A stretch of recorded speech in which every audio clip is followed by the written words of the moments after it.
तर राज्यपाल सध्या श्रद्धांजली वाहत आहेत. पाहू.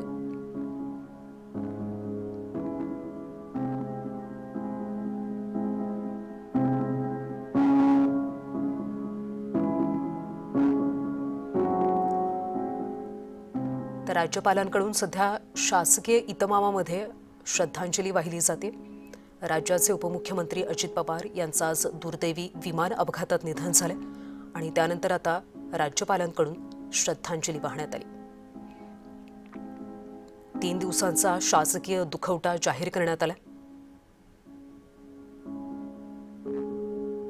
आज शासकीय सुट्टी देखील जाहीर करण्यात आली आणि राज्याच्या राज्यपालांकडून सध्या अजित पवार यांना श्रद्धांजली वाहिली जाते.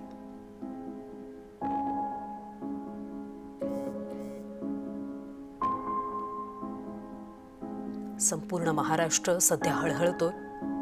संपूर्ण महाराष्ट्रावर एक प्रकारचा आघात झालाय. नेत्यांकडून श्रद्धांजली वाहिल्या जात आहे आणि आता राज्याच्या राज्यपालांनी सुद्धा अजित पवार यांना श्रद्धांजली वाहिली. उपमुख्यमंत्री अजित पवार यांचा आज विमान अपघातात दुर्दैवी मृत्यू झाला. अजित पवार यांच्यासह विमानातल्या 6 जणांचा यामध्ये मृत्यू झाला.